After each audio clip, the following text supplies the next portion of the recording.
ఈ టోటల్ వ్యవహారానికి సంబంధించి బాధితురాలు కాసేపటి క్రితం ఆమె యొక్క బాధని మీడియా ముందు వ్యక్తపరుచుకున్నారు. ఆమె ఏం చెప్పారో ఆమె మాటల్లోనే ఒకసారి విందాం. జరిగినప్పుడు నా మొబైల్ నెంబర్ తీసుకొని నా మొబైల్ నెంబర్ ద్వారా నాకు పదే పదే కాల్ చేసేవాడు. కాల్ చేయడమే కాకుండా వాట్సాప్ కాల్స్ కూడా చేసేవాడు. చేసిన తర్వాత నన్ను ఉన్నట్లుండి ఓ రోజు ఎమ్మెల్యే అయిన తర్వాత భీమాస్ ప్యారడైస్ తిరుపతికి రావాలని చెప్పి కోరగా నేను ఎమ్మెల్యే గారు ఏదో అర్జెంటుగా రమ్మంటా ఉన్నాడని చెప్పి నేను కార్ బుక్ చేసుకొని అక్కడికి వెళ్ళడం జరిగింది. రూమ్ నెంబర్ 109 జూలై 6వ తారీఖు రోజు నేను అక్కడికి వెళ్ళడం జరిగింది. అక్కడ ఎవరూ లేదు, ప్రశాంతంగా ఉన్నింది. ఎమ్మెల్యే గారు మాత్రమే రూమ్లో ఉన్నారు. నేను వెంటనే రూమ్లోకి వెళ్ళడం నా పైన బలాత్కారానికి పాల్పడిన తర్వాత నేను అతనికి లొంగిపోవడం జరిగింది. జరిగిన తర్వాత ఈ విషయం ఎక్కడైనా బయట చెప్పావంటే నేను చంపేస్తాను, నీ కుటుంబాన్ని చంపేస్తాను అని చెప్పి బెదిరించడం జరిగింది. అందువల్ల నేను ఎవరికి చెప్పుకోకుండా నేను సైలెంట్గా ఉండిపోయాను. మళ్ళీ ఇంకొకసారి ఫోన్ చేసి నువ్వు కానీ రాలేదంటే నేను మళ్ళీ నీ కుటుంబాన్ని నీ భర్తని చంపేస్తానని చెప్పి నన్ను బెదిరించడం జరిగింది. బెదిరించడం ద్వారా నేను మళ్ళీ అక్కడికి భీమాస్ ప్యారడైస్కి వెళ్ళడం జరిగింది. వెళ్ళిన తర్వాత నేను పూర్తిగా ఆయన్ని అవాయిడ్ చేస్తూ వచ్చాను. నేను అవాయిడ్ చేశానని తెలుసుకున్న అతను నాకు పదే పదే సైకోలాగా నిమిషానికి ఒకసారి ఫోన్ చేయడం జరిగింది. అది గుర్తించిన నా భర్త ఎమ్మెల్యే నీకు ఎందుకైతే ఇన్నిసార్లు కాల్ చేస్తున్నాడని చెప్పి నా మొబైల్ ఇంచేసి నన్ను కొట్టడం, నన్ను బెదిరించడం చాలా చేశాడు. చేసిన తర్వాత నేను ఆ బాధను భరించలేకుండా నాకు జరిగిన బాధని నేను ఆయనతో వివరించడం జరిగింది. వివరించినప్పుడు నా భర్త ఇలానే నీకే జరిగిందా, చాలామందికి జరిగిందా అన్నప్పుడు చాలా మహిళలు, గవర్నమెంట్ ఎంప్లాయీస్ కూడా ఉన్నారు, ఇందులో మహిళలు చాలామంది బలైపోతున్నారు చెప్పాను. నేను చెప్పినప్పుడు ఆయన సూచించాడు నన్ను చాలామంది మహిళల్ని కాపాడుకొని మనం బ్రతకాలి, మనం కాపాడుకోవాలని చెప్పి ఆయన నాకు ఒక పెన్ కెమెరాని అరేంజ్ చేసి ఇవ్వడం జరిగింది. జరిగిన తర్వాత ఆగస్టు 10వ తారీఖు భీమాస్ ప్యారడైస్కు 1:30 వెళ్ళడం జరిగింది. అక్కడ జరిగిన కామ క్రీడలను నేను రికార్డ్ చేసుకొని తీసుకొచ్చి నా భర్తకి ఇవ్వడం జరిగింది.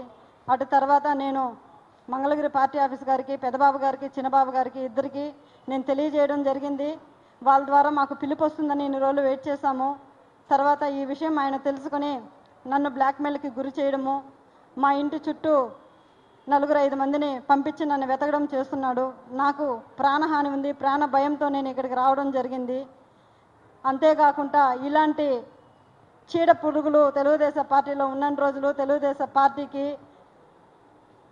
మంచి పేరు రాదని చెప్పి బాబు గారికి తెలియజేస్తున్నాను. అయ్యా బాబు గారు, నేనేదో తెలుగుదేశం పార్టీని కించపరచాలని చెప్పి నేను ఇక్కడికి రాలేదు. అతని వల్ల నాకు ప్రాణహాని ఉంది, నన్ను నేను కాపాడుకోవాలని చెప్పి నేను ఇక్కడికి ఇతన్ని కానీ మీరు సస్పెండ్ కానీ చేయలేదంటే నాలాంటి మహిళలు లేకుండా కుంగిపోతా. మీరు అది గుర్తించి అతన్ని వెంటనే సస్పెండ్ చేయాలని నేను మీకు కోరుకుంటున్నాను. అంతేగాక మీరు కానీ సస్పెండ్ చేయలేదు, నేను, నా భర్త, నా పిల్లలు ఆత్మహత్య చేసుకొని చనిపోతాము మంగళగిరి పార్టీ ఆఫీస్ ఎదురుగా అని చెప్పి నేను మిమ్మల్ని కోరుకుంటున్నాను. శరణు మహాప్రభు చంద్రబాబు నాయుడు గారు, మాకు మీరే దిక్కు శరణు బాబు అని కోరుకుంటున్నాను.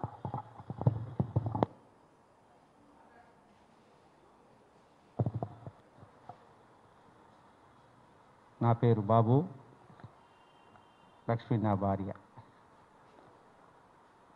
గత 2 నెలలుగా ఈ ప్రవర్తన అలా ఒక రకంగా ఉండేది.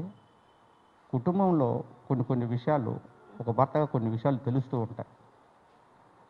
దాన్ని నేను పరిగణలోకి తీసుకొని ఒక ఎమ్మెల్యే అధికారి, ఒక సత్యుడు నియోజకవర్గాన్ని ఎంతోమంది ప్రజాప్రతినిధులు ఉంటారు, ఆయనకి కొన్ని సమస్యలు ఉంటాయి. ప్రజల కోసం ఒక మంచిని చెయ్యాలనేదే ఒక ఎమ్మెల్యే ధర్మం. అంతేగాని ప్రజల్లో తిరుగుతూ ఆడవాళ్ళపైన అత్యాచారం చేయటం ఇది మహానేరం. టీవీ సోదరులకి, మిత్రులకి కూడా నేను చెప్పేది ఒకటి సమస్య. ఆడజాతికి అంతం ఎప్పుడో జరిగింది, పట్టిందని మనం అనుకుంటాం, చదువుకుంటూ ఉంటాం. ఒక ఎమ్మెల్యేనే ఇది మరుగుంటే సాధారణ మనుషులు ఇంకెట్లా ఉండాలో మీరు ఆలోచన చేయండి. మనం చిన్నప్పుడు చదువుకున్న చదువులు ప్రజల చేత, ప్రజల కొరకు, ప్రజలచే ప్రజాస్వామ్యం ఎదుకోబడిన ప్రజాస్వామ్యంలో ఒక ఎమ్మెల్యే ప్రజలకి రక్షణ లేకుండా ఇలాంటి ఆడవాళ్ళని అత్యాచారం చేసి బంధించి వాళ్ళని బెదిరించి రామకోణాలుగా పాల్పడే ఎమ్మెల్యేని కఠినంగా శిక్షించాలని కానీ నేను కోరుకుంటాను. ముఖ్యంగా నేను చెప్పేది ఒకటే లాస్ట్ విన్నపం. అయ్యా, మా సత్యవేడు నియోజక ప్రజలకు నేను చెప్పేది ఒకటే.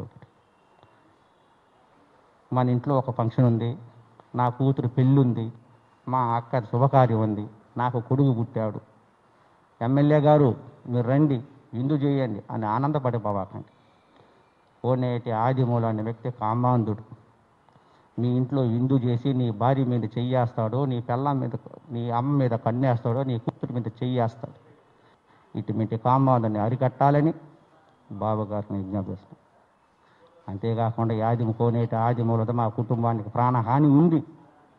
ఈ ప్రాణహాని నన్ను రక్షించాలని బాబు గారు కోరుకుంటూ సెలవు.